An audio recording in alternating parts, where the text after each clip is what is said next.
Hey everybody, how's it going? Let's talk about both sides now. And I think I've spoken about this before, but I think it's imperative.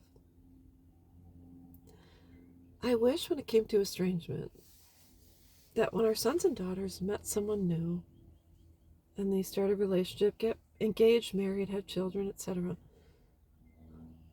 that their spouse would say, I would love to meet your mom, or I would love to meet your dad, because I want to know if what you're saying about them is true. And I think probably if we're looking at any author, and our children are authors of their lives, and when they meet someone new, like when we meet someone new, we tell them about our childhood and our upbringing and our experiences and such. And if you have a relationship with your family, or you don't, or you take your spouse around and you show them where you were raised in your school, and or you show them pictures from your childhood to say, this is where I went, we went on vacation here, and this is the kind of bike I had, and this and this and that.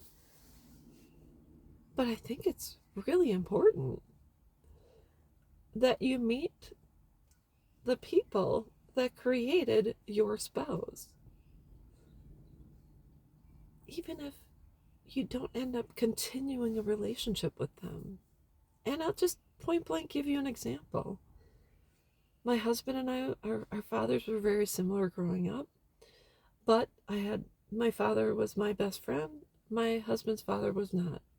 And so, on the flip side, my husband and I, our moms both worked, and we were kind of latchkey kids, and so he's very close with his mom and I'm not very close with mine. Yet I've found it very important to meet his family, even meet his dad. And so meeting his dad gave me an opportunity to see, is a guy nice, is he not nice, is he a good father, is he not a good father, is he a good this, just to get insight. And so I met his dad, went in with an open mind and an open heart. I think everyone deserves a chance. So we sat down. I sit back and observe, and I let someone show their true colors. So that's what we did. We went, got to know him, and then after I had that experience myself, then I made a decision. And I understood why my husband decided to disconnect. We pray for his dad. We hope he's well. Just That's just the way it is. And it wasn't until my husband met my family and met my mother that he understood the reason for some of my disconnects. But it wasn't just my word, or take my word for it, or everything I'm saying is valid and true. I think when you marry someone,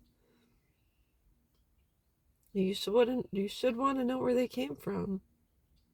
Because if your spouse has certain quirks or certain behaviors and this and that, who did they get those from?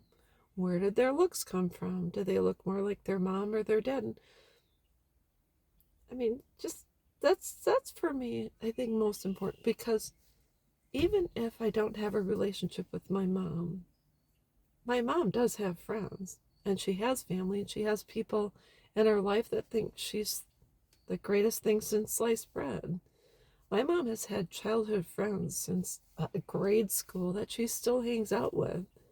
People that would vouch and say your mom's a really nice person. People that would show up for her funeral and say kind things about her. And that's just the way it is. So think about it. There's two sides to every coin. I just want to see both sides. And that's all there is to it. So, anyways, that's all I've got. I hope you all have a great day, and I will be back.